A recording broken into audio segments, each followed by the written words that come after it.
There's a moment in every sport where greatness stops being exciting and starts becoming terrifying. And in the late 80s and early 90s, Michael Jordan crossed that line so violently that NBA players weren't just trying to beat him anymore, they were trying to survive him.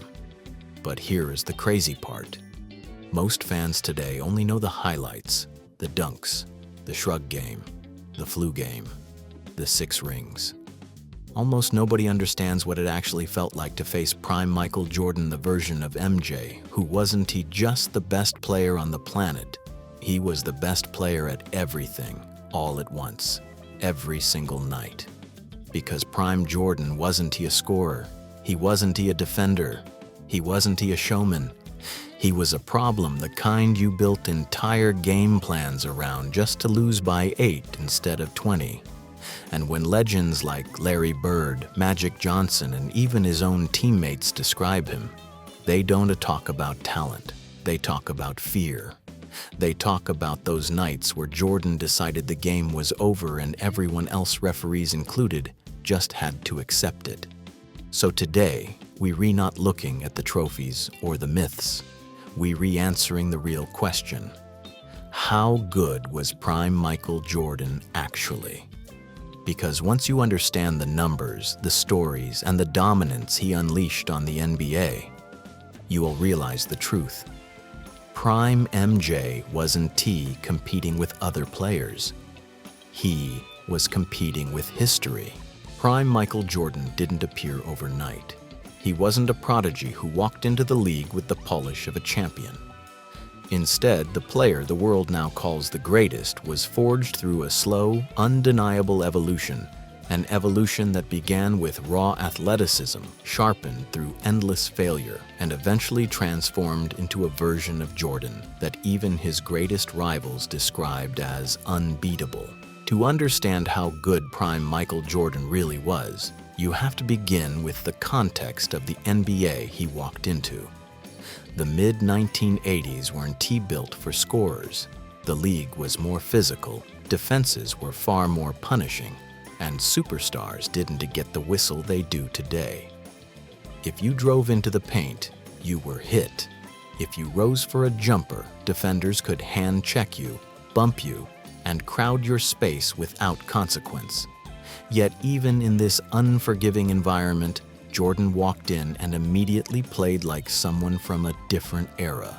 In his rookie season, he didn't just score, he carried a franchise that hadn't sniffed relevance in years. Chicago was broken. Attendance was poor. The roster had no direction. And yet, in less than a month, the league realized Chicago suddenly had a star. Jordan wasn't he just scoring 28 points a night. He was doing it efficiently, fearlessly, and with a style that made veteran defenders openly frustrated. Roy S. Johnson, S.A. Star is Born, wasn't he an exaggeration? It was a warning. But early Jordan wasn't he prime Jordan. He was gifted, explosive, and electrifying, but still imperfect. His jumper wasn't he fully reliable. His strength wasn't he fully developed. His understanding of team defense wasn't he refined. What separates prime MJ from rookie MJ is everything he added after being repeatedly tested and sometimes humbled by the league. The first true test came in year 2, when Jordan suffered the broken foot that sidelined him for 64 games. Most athletes would return cautiously, easing their way back into rhythm.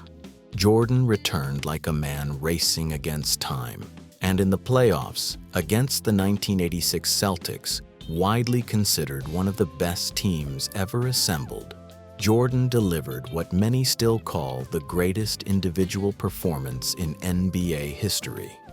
63 points in the Garden. Larry Bird famously said the performance felt like God disguised as Michael Jordan. Yet even after this breakout moment, the Bulls were still miles away from being contenders, and this is where the evolution began. Jordan realized that greatness wasn't just about scoring. It was about control. It was about dominance on both ends. And in the late 1980s, he began morphing into something no one had ever seen before, a player who could lead the league in scoring while also being the best defensive guard in the world. The 1986-87 season showcased this transformation. Jordan became only the second player in NBA history to score over 3,000 points in one season. But even more impressive was the defensive leap he made: 100 blocks, over 200 steals. He wasn't just athletic, he was terrifying. Guards feared his footwork, forwards feared his timing, centers feared his leaping ability. Prime MJ wasn't a scorer who defended. He was a defender who also happened to be the best scorer alive. Yet even this version of Jordan wasn't enough to win championships. Because while Jordan was ascending, the Detroit Pistons were standing guard over the Eastern Conference. And they were unlike any opponent he had ever faced. They weren't just physical, they were strategic.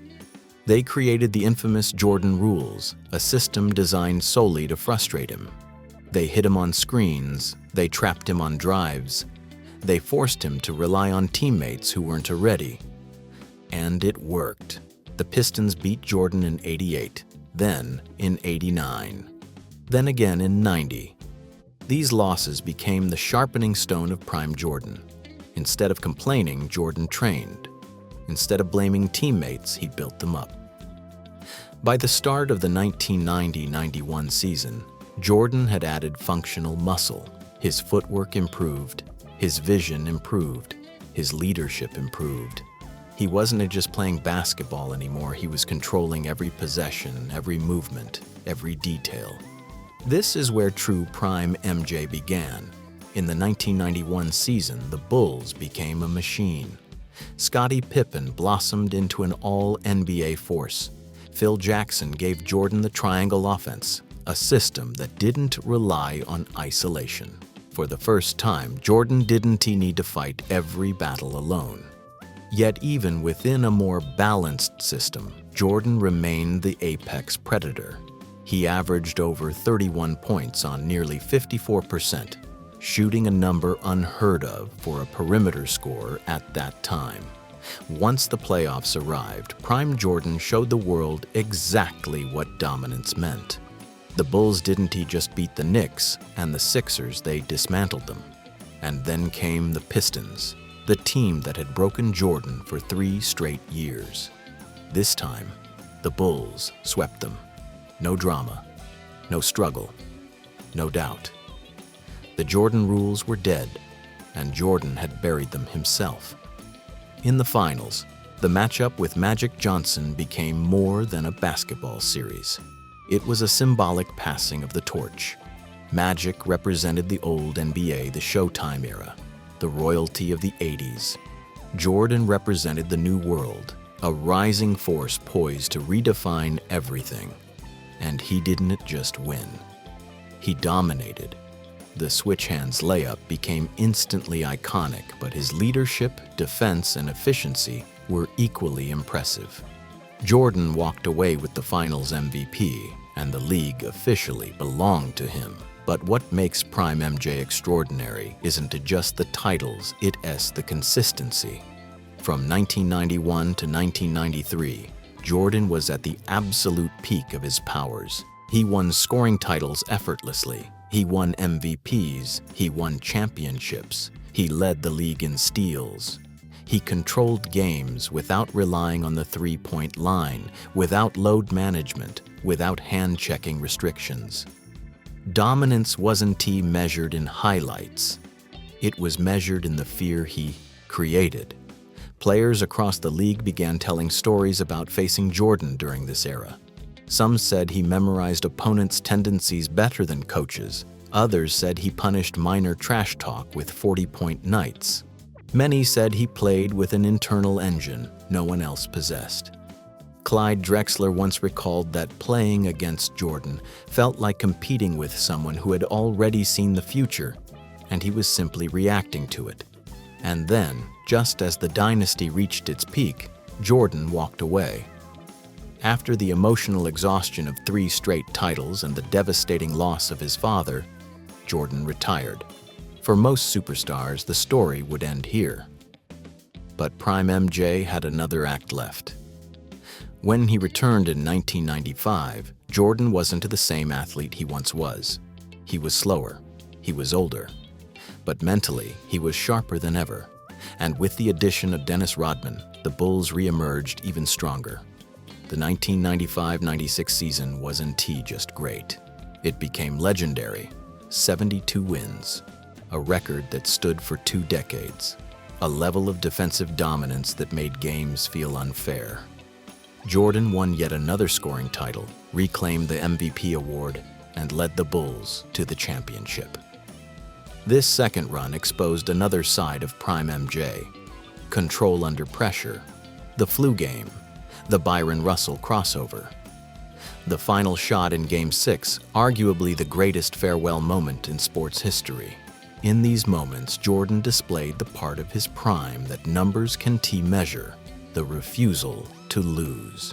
When the game hung in the balance, Jordan became the most predictable superstar ever because he always delivered. If we zoom out and examine Prime MJ in totality, the picture becomes clear. He wasn't just a dominant scorer. He wasn't just a lockdown defender. He wasn't just a winner. He was the rare player who excelled in every area of basketball at the same time: efficiency, defense, leadership, skill, athleticism, clutch performance, consistency.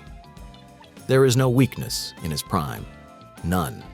And this is why discussions about how good he really was often feel incomplete, because Prime Michael Jordan wasn't defined by a stat line or a single season. He was defined by a decade of relentless excellence, one where he set the standard, raised it, and then forced everyone else to chase it.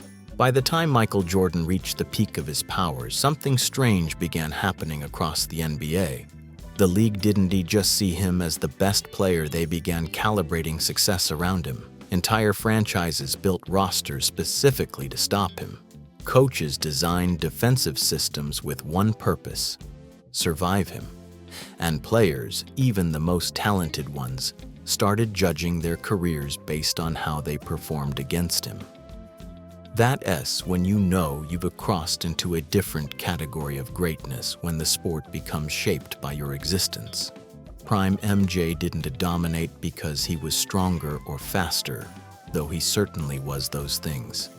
He dominated because he understood the game at a level no one had reached before. He knew when to slow the game down, when to accelerate it, when to attack, when to bait the defender, and exactly when to deliver a knockout blow.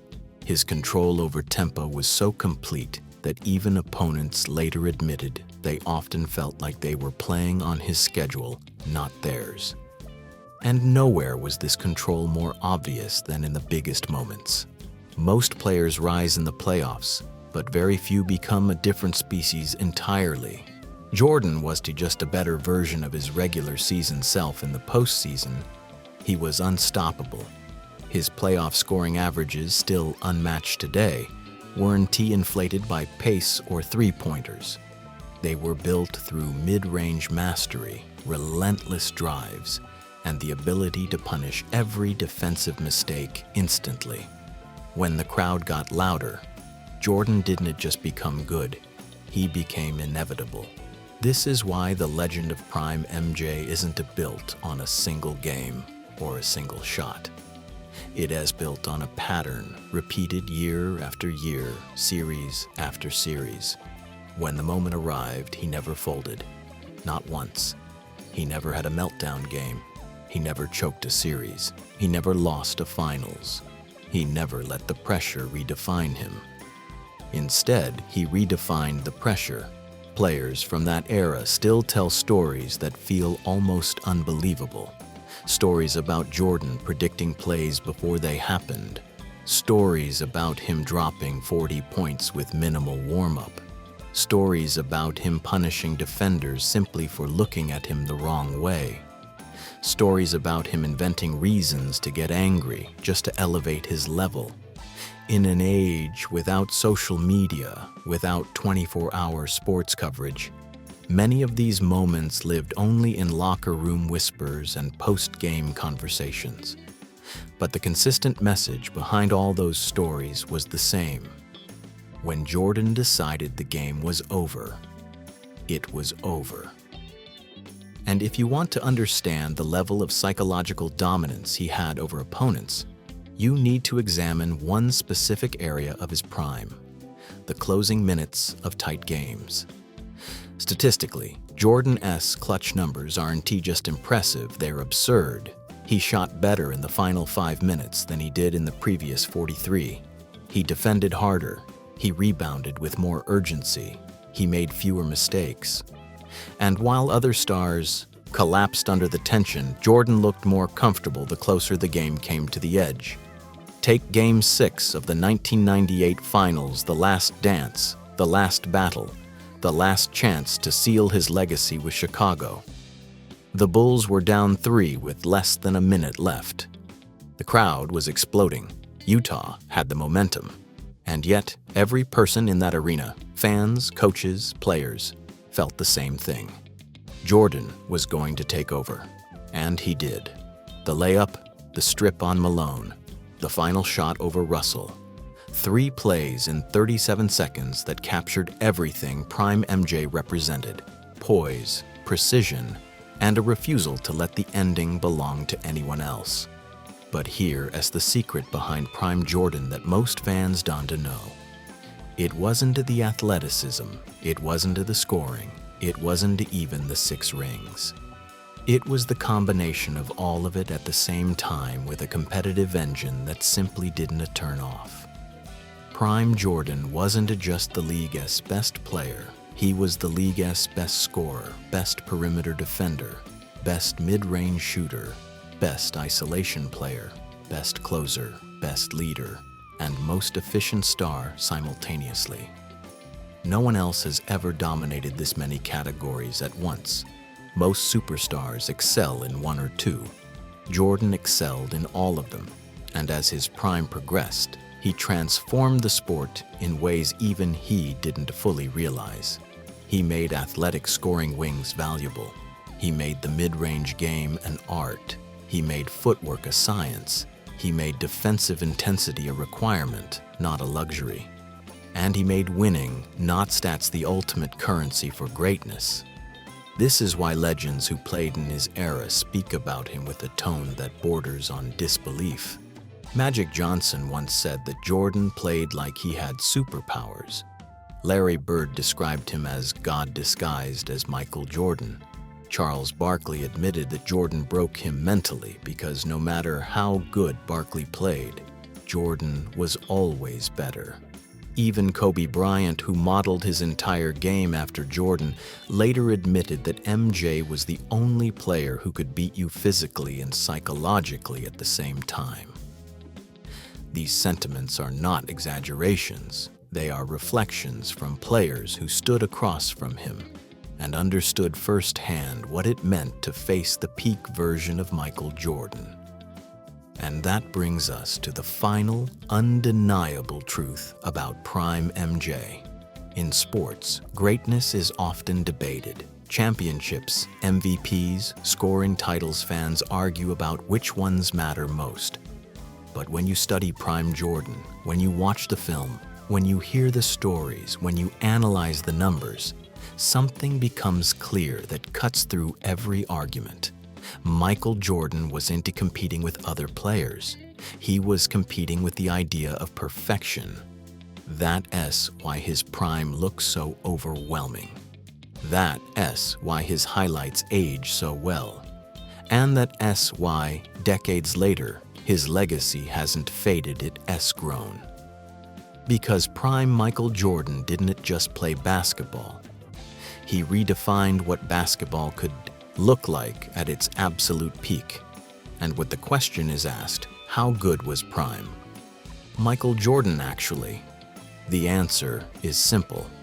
He played at a level no one before him reached and no one after him has matched. He wasn't just the best player in the world. He was the standard the world still can't reach.